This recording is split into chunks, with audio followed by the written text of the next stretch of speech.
maravilhosas, sejam muito bem-vindas ao Nutrindo Mentes, o meu canal no YouTube e o meu podcast no Spotify. Estou gravando aqui para os dois agora. Bom, então, qual que será o assunto de hoje? Hoje nós vamos falar um pouquinho sobre descontar as suas emoções na comida. Esse é um relato muito comum, é algo que eu pessoalmente já vivi, inclusive justamente por conta do meu histórico, com comer transtornado, dificuldades na minha relação com a comida e com o meu corpo, é que eu decidi virar psicóloga do comportamento alimentar. Então, a minha vivência mesmo, já tenho muito histórico de descontar as emoções na comida, e também já ouvi muito esse relato de pacientes e de alguns seguidores também lá no meu Instagram. Por isso, eu decidi falar sobre isso com vocês hoje. Então, sem mais delongas, eu quero já começar falando sobre o que é que causa, o que leva você a descontar as emoções na comida. E isso seria a desregulação emocional. Então, o que seria a desregulação emocional? É um conjunto de comportamentos, de estratégias que você utiliza para lidar com as suas emoções que são desadaptativas. Ou seja, você tenta lidar ali com tudo que você está sentindo, aquela tristeza, aquela raiva, aquela frustração, aquela ansiedade, seja, por exemplo, através da comida, comendo um doce, pegando um pote de sorvete, como a gente vê muito em filmes, em livros, as pessoas falam sobre comer chocolate, por exemplo, diante de uma TPM. Então você pega aquele doce ali para comer e tentar sentir o prazer e se distanciar um pouco da dor daquela emoção que você estava sentindo. Ou outros comportamentos também. Para algumas pessoas é a supressão emocional, ou seja, você se afastar daquela emoção de diversas maneiras. A comida é uma delas, porque você acaba criando ali, tentando gerar um prazer no seu corpo para se afastar da emoção que você estava sentindo. Mas, por exemplo, algumas pessoas acabam dormindo muito para fugir do que estão sentindo. Outras pessoas acabam simplesmente ignorando mesmo aquele fato e tentando rir da desgraça, como se essa fosse uma forma realmente de fazer com que aquela emoção suma, Então, a supressão emocional é um exemplo de comportamento que você pode ter que é desadaptativo para lidar com as suas emoções. Então, a desregulação emocional, ela é uma forma realmente disfuncional de lidar com os seus problemas. E como que a desregulação emocional, ela surge? É muito importante entender que a desregulação emocional tem tanto uma raiz biológica quanto social. Então, algumas pessoas são realmente mais vulneráveis biologicamente, a terem mais dificuldades emocionais em lidar com as suas emoções. No entanto, muito da regulação emocional, que é o que a gente quer desenvolver aqui, desenvolve-se a partir do convívio social, é uma construção, Então, se você for olhar lá para a sua infância, sua adolescência, talvez você perceba que nesses anos você não tinha um apoio, um acolhimento, um suporte emocional. Você podia até ter sim um pai, uma mãe, ou enfim, cuidadores que fossem presentes, estivessem ali e te educassem o máximo possível, mas talvez esses cuidadores não tivessem também uma regulação emocional das próprias emoções, ou seja, teriam dificuldades também em te ensinar isso, já que eles e elas também não sabiam como, Então, a regulação emocional, ela é desenvolvida principalmente na infância e adolescência, Ou seja, se você não conseguiu desenvolver estratégias que fossem de fato adaptativas para lidar com suas emoções, isso se estende aí até a sua vida adulta. É por isso que nós vemos tantas pessoas mais velhas mesmo, por mais que a gente tenha essa crença, de que quanto mais velho você for, mais maduro você é. Não necessariamente, porque se você não desenvolveu essas habilidades na infância e adolescência ou cuidou para desenvolver na vida adulta, você não vai ter essas habilidades e vai ter realmente uma imaturidade emocional, falta de inteligência emocional, Então, inclusive, esse é um ponto. A gente fala em inteligência emocional quando a gente fala em regulação emocional. Inteligência emocional é um termo muito mais comum, no nosso cotidiano. Então, a gente está abordando um pouco sobre isso aqui.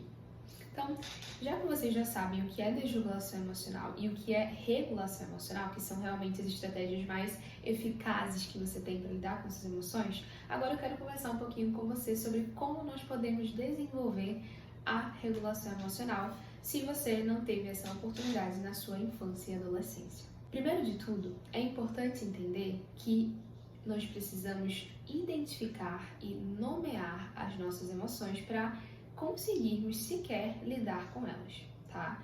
E como que a gente pode entender isso? Vamos supor que você esteja lidando com um carro quebrado. Se você não sabe qual que é o problema exatamente, se você não consegue identificar, apontar aquele problema ali no carro e nomear, dizer qual que é a peça que está em mau funcionamento, o que quebrou, você não vai conseguir comprar novas peças ou fazer o serviço correto para consertar aquele carro. Claro que nós não somos consertáveis, mas o ponto aqui é que se você não consegue identificar e nomear claramente o que você está sentindo, fica muito mais difícil pensar em estratégias para lidar com o seu problema, tá? Então, esse é o primeiríssimo passo da regulação emocional: identificar e nomear as suas emoções. Então, no momento em que você estiver se sentindo triste, ansiosa, exausta, ali, depois de um dia cansativo de trabalho, por exemplo, como que você pode fazer isso? Você pode fazer isso durante essa crise ou depois. Inclusive, é muito melhor que seja depois ou até antes, já que você já sabe que você tem essa predisposição, né, a ter esses momentos de desregulação emocional, porque no momento da crise é mais difícil de ter esse raciocínio. Então, nesse momento, você pode pausar aqui o vídeo, pegar um caderninho, uma caneta e tentar fazer essa análise da última vez em que você descontou suas emoções na comida. O que você estava sentindo? Tenta descrever isso com detalhes, tá? Eu vou colocar, inclusive, aqui na tela, e para quem estiver ouvindo o podcast, é só acessar lá o meu Instagram, tá? Que eu vou deixar o link na bio de uma estratégia, de uma ferramenta que é muito interessante, que é a roda de sentimentos, que é para que você use essa roda para olhar ali alguns sentimentos mesmo que você pode estar sentindo, para nomear o que você sente, tá? É uma ferramenta que eu envio para muitos pacientes porque é bem interessante. Então, você consegue utilizar palavras como desesperada, decepcionada, frustrada, angustiada. A roda de sentimentos é bem interessante, então se você quiser, só acessar essa ferramenta para cumprir esse primeiro passo, que é de identificar e nomear as suas emoções. Então, tenta anotar aí o que você sentia ou o que você está sentindo, se você for fazer essa análise no momento. Segundo ponto é tentar entender o que me fez sentir assim. Então, a gente parte da emoção, porque é o que está mais evidente, e depois a gente vai tentar fazer uma análise do seu contexto. O que me fez sentir assim? O que aconteceu comigo? O que me disseram? O que fizeram? O que eu vi? O que eu ouvi? O que eu fiz também? O que aconteceu no meu contexto que me fez sentir dessa forma? Quais são os julgamentos, as críticas, as rejeições, as expressões de decepção que eu tive contato? Então é importante você fazer essa análise de contexto, por mais que você já saiba, por mais que você já tenha em mente, eu estou triste porque a minha amiga brigou comigo. Por mais que você já saiba isso racionalmente, é interessante você pegar um papel, uma caneta, para tentar descrever ainda melhor o que aconteceu. Tá, sua amiga brigou com você, por exemplo, mas por que você está triste? Eu estou triste porque nós nunca brigamos. Eu estou triste porque ela me tratou de uma forma que nunca me tratou antes. Eu estou triste porque todas as vezes que nós brigamos, eu me sinto rejeitada. Eu sinto que ela vai desistir de mim. Eu sinto que a nossa amizade não vai mais dar certo. Então, nesse processo de análise do contexto, de uma coisa que talvez já seja óbvia para você, tente identificar as suas crenças por trás desse contexto. Quais são os pensamentos que vêm em mente diante daquele contexto? Eu vou ser abandonada, eu vou ser rejeitada, eu não sou boa o suficiente, eu não sou capaz, essa pessoa não gosta de mim, enfim. Então, segundo ponto, analise o seu contexto, o que te fez sentir assim, e a partir disso, tente anotar aí quais são as crenças por trás dessa interpretação que você está tendo da tua realidade. E terceiro e último ponto aqui, para esse primeiro passo da regulação emocional, é você tentar pensar quais são as estratégias funcionais, adaptativas que eu posso utilizar para lidar com essas emoções que eu estou sentindo. Então, nesse passo, você vai tentar perceber, poxa, geralmente quando eu estou triste, com raiva, frustrada, eu vou atrás da comida, eu como um pote de sorvete, um chocolate, um bolo, ok. Isso me ajuda? Pode ser que sim, momentaneamente você sinta um prazer, uma felicidade, uma satisfação, você consiga se afastar um pouco daquela emoção que estava te frustrando tanto, que estava te sendo tão intensa para você. Então, no curto prazo, sim, a estratégia funciona. Mas aí pode ser que você perceba, tá, mas depois eu me sinto culpada, eu me sinto fora do controle, eu me sinto mal porque eu percebo que eu estou reproduzindo esse ciclo. No longo prazo, eu percebo que isso é ruim para minha saúde, porque talvez você esteja num momento em que essa desregulação emocional acontece constantemente. Então, você vai ver que, como isso acontece várias vezes, acaba tendo algum impacto aí na sua saúde de alguma maneira. Então, você vai ver que essa estratégia não é adaptativa, certo? Então, inclusive a gente precisa perceber isso, que o descontar a emoção na comida ajuda de alguma maneira. Se não ajudasse, a gente não faria. Gera um prazer, então tem alguma função.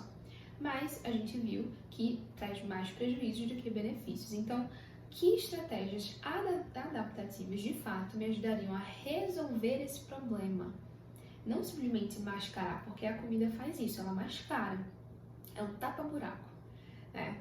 Então, o que de fato me ajuda a resolver esse problema? Então, vamos supor que você esteja triste, angustiada, por exemplo, com esse conflito com uma amiga, que eu criei aqui esse cenário. Então, o que me ajuda de fato a resolver esse problema? Talvez conversar com a minha amiga.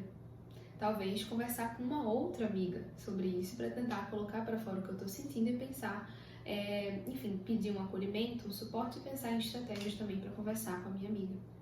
Talvez seja sair para caminhar, porque assim você vai tentar, você vai conseguir ter os efeitos do exercício físico no seu corpo e talvez estando num outro ambiente você consiga pensar melhor sobre a situação também.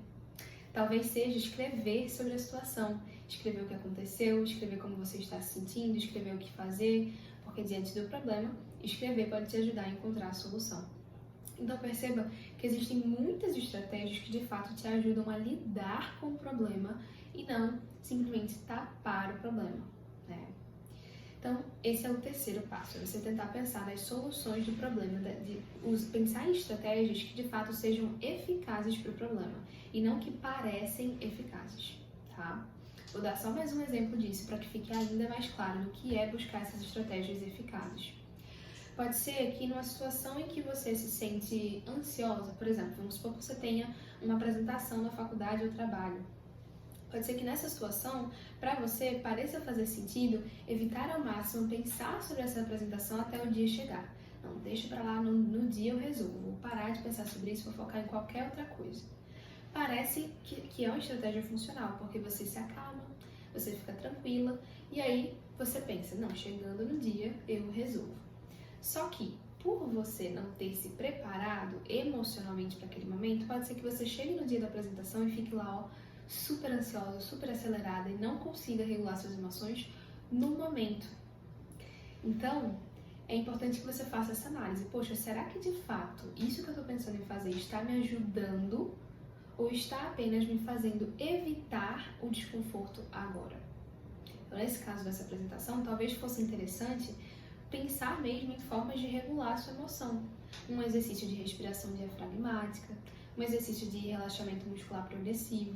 Todas essas são estratégias que eu posso falar aqui um pouquinho mais sobre, tá? Se vocês quiserem, inclusive. Exercício de meditação guiada, uma caminhada, ouvir uma música, conversar com um amigo. Então, talvez nesse contexto de ansiedade, existam estratégias que me ajudem a lidar com essa emoção agora, com esse sentimento no agora, para que eu, inclusive, consiga criar repertório para que no dia da apresentação, se eu sentir ansiedade, eu já saiba o que fazer. Então, se eu tiver feito um exercício de respiração diafragmática ou de relaxamento muscular progressivo e isso tiver me ajudado, no dia da apresentação, se eu estiver ansiosa, eu consigo lembrar, opa, fiz isso e me ajudou, então vou fazer aqui novamente. Então, percebam que, realmente, às vezes, coisas que parecem que estão nos ajudando, as estratégias que parecem funcionais, na verdade, se a gente for analisar direitinho, não são. Então, nesse terceiro passo de regulação emocional, o seu exercício é tentar pensar quais estratégias funcionais você pode utilizar e pensar muito bem no que é esse ser funcional. O que você está achando que te ajuda, de fato te ajuda?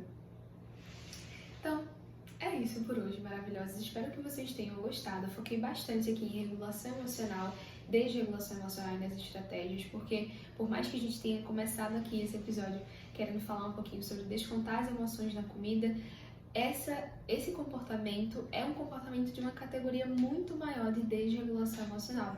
Por isso que quis trazer para vocês aqui hoje esses contextos, esses conceitos, na verdade, e essas estratégias. Espero que tenha ajudado vocês e, se vocês tiverem gostado, se inscrevam aqui no meu canal, me sigam também no meu podcast lá no Spotify, Nutrindo Mentes, tá? E compartilhem esse vídeo ou esse podcast com quem vocês acharem que podem se beneficiar dele. E se forem compartilhar no Instagram, por exemplo, me marquem, tá? @tawane Menezes. Um grande beijo e até o próximo episódio.